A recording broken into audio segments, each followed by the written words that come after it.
Apakah kamu udah pernah lihat cara elang berburu mangsanya? Atau sekelompok serangga yang menargetkan katak untuk dijadikan santapan? Semut mungkin terlihat seperti hewan kecil yang gak berdaya, tapi mereka bisa jadi sangat berbahaya. Lanjutkan video ini untuk melihat lebih banyak cara mengerikan hewan melumpuhkan mangsanya. Kita mulai dari komodo. Reptil purba ini kalau udah nyangkut soal makanan, teknik berburunya itu paling bisa diandalkan. Sebagai karnivora sejati, komodo bahkan gak segan untuk memangsa hewan sebesar kerbau sekalipun. Lihat aja, berhadapan-hadapan dengan tanduk besar kerbau, komodo gak gentar. Tapi sadar dengan lawan yang berukuran besar, komodo akan mengincar bagian kaki dengan gigitannya. Gigitannya tentu gak akan langsung membunuh mangsa, tapi justru itu bagian terkejamnya. Gigitan komodo ini mengandung racun yang hanya butuh beberapa menit aja untuk membuat mangsanya gak bisa gerak.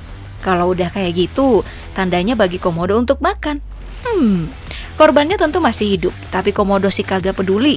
Dia akan terus makan sementara mangsanya merasakan penderitaan yang luar biasa hingga mati. Serem gak tuh? Kalau mangsanya kecil kayak monyet ini sih langsung diterkam aja. Rusa ini bahkan telah berusaha sekuat tenaga untuk kabur. Tapi tekad berburu komodo pun gak bisa disepelekan. Kekuatan cakaran elang saat mencengkram mangsanya juga sama, menukik rendah setelah penerbangan sempurna di atas pegunungan berbatu.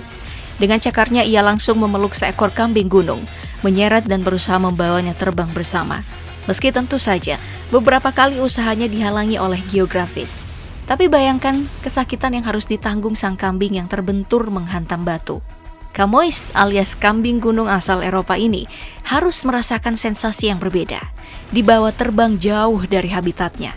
Fenomena kambing terbang di bawah elang ini sih udah biasa sebenarnya, karena habitat mereka yang berada di dataran tinggi antara 800 hingga 3000 meter. Dan elang adalah ahlinya membawa beban berat dalam jarak yang pendek. Cakarnya yang menembus kulit mangsa mampu membawa terbang beban seberat 3-5 kg menuju sarangnya. Tapi kadang kalau mereka nggak sanggup menerbangkan mangsanya sampai sarang, elang bakal membawanya terbang sebentar, lalu menjatuhkannya dari ketinggian. Cara yang cerdas sekaligus kejam untuk menikmati hasil buruan. Dan entah gimana awalnya, seekor bayi kuda Nil terjebak di antara kawanan buaya yang sedang lapar. Gak butuh waktu lama, kuda Nil malang ini telah menjadi rebutan dan habis dalam sekejap. Ini emang gak biasa, soalnya buaya cenderung akan menghindar dari kuda Nil dewasa yang teritorial.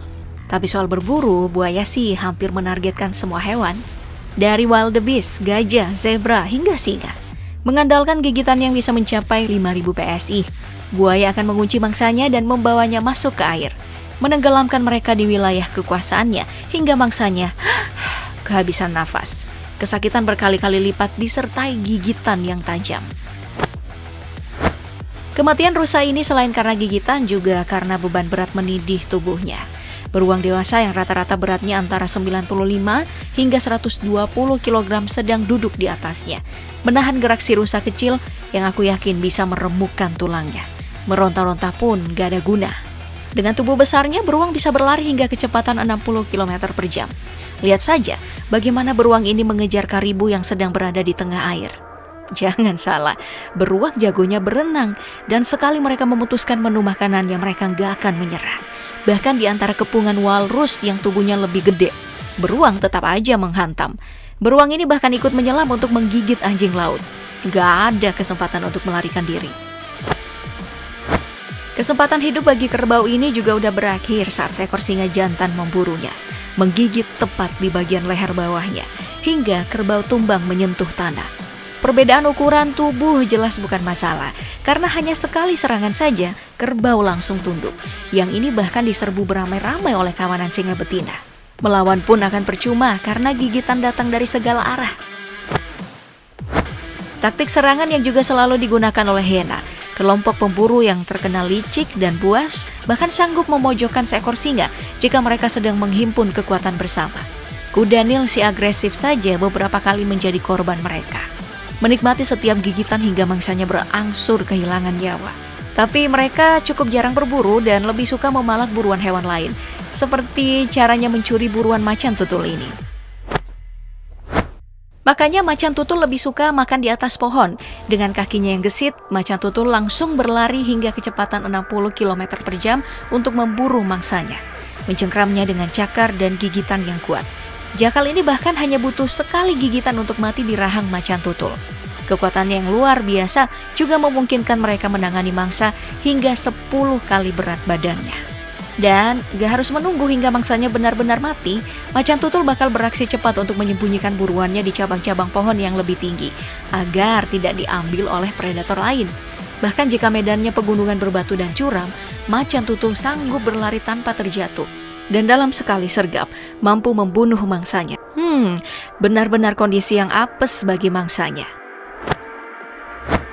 Tapi nggak ada yang lebih apes dari berjalan sendirian di alam liar yang penuh dengan anjing liar Afrika kelaparan. Sekuat apapun babon berusaha menunjukkan keberanian, ia tetap berakhir menjadi santapan para anjing liar yang bersatu. Hiena yang gigitannya lebih kuat pun hanya bisa melawan tak terkendali saat mulut-mulut anjing liar mencabik tubuhnya secara perlahan. Ya, semuanya bisa jadi mengerikan jika bertemu lawan yang salah. Seperti nasib sial yang harus dialami oleh katak saat mengira kumbang epomis adalah makan siang yang enak. Katak yang biasanya memangsa serangga ini mungkin belum tahu bahwa kumbang epomis justru pemakan amfibi. Dan mereka melakukannya dengan cara brutal. Epomis akan berburu dengan cara menggerak-gerakkan antena untuk memancing sang katak. Si katak yang terpancing akan mendekat dan memberi kesempatan bagi epomis untuk menyerang. Menancapkan mulutnya pada tubuh katak tanpa bisa lepas. Lalu dimulailah proses menghisap cairan tubuh, perlahan-lahan dan menyakitkan bagi katak, hingga titik darah penghabisan. Ngeri. Lawan kecil emang gak boleh dianggap lemah ya, karena mereka bisa jadi pembunuh yang gak terduga. Lihat saja bagaimana ular piton ini berjalan dengan tubuh penuh semut. Digigit seekor semut aja udah berasa sakit dan gatal, apalagi jika semuanya menyelimuti hingga kepala. Hanya soal waktu aja hingga si ular ini mati. Seperti kalajengking ini, walaupun dia punya bisa mematikan, tapi melawan serbuan ribuan semut itu hampir mustahil. Hewan imut lucu tapi berpotensi membunuh secara ganas juga adalah si marten ini. Musang berleher kuning yang menargetkan buruan yang ukurannya lebih besar dari dia. Tanpa ragu akan menyerang secara bertubi-tubi. Monyet ini saja sampai gak bisa berbuat apa-apa. Kalau musang madu sih udah nggak diragukan lagi ya keganasannya. Melawan ular berbisa saja ia nggak akan gentar, meski beberapa kali digigit bagian kepalanya oleh ular. Ia nggak bakal lari, justru balas mengincar tubuh ular dan langsung memasukkan dalam mulut. Padahal ular termasuk predator yang cukup ditakuti. Mereka ini mampu melumpuhkan mangsa dengan berbagai bentuk perlawanan. Mulai dari menyuntikkan bisa racun yang hanya butuh beberapa menit untuk membunuh, hingga lilitan kuat untuk meremukkan tulang dan menyumbat jalur pernafasan, hingga mangsa akan mati secara menyakitkan. Dan harimau juga ahlinya dalam menyengsarakan mangsa, menggigit tepat di bagian vital, lalu mendekap untuk menjatuhkan mangsa. Mereka gak akan lengah hingga mangsanya benar-benar telah kehabisan tenaga dan mati. Dengan gigitan yang dalam, mangsa besar pun akan takluk. Dan yang paling mengejutkan dari semuanya adalah cara berburu burung camar. Walaupun terlihat ramah, faktanya burung karnivora bisa sangat ganas saat menyerang mangsanya. Lihat saja caranya menyakiti burung merpati dengan paruh panjang dan kuatnya, lalu memakan seekor kelinci utuh dalam sekali telan.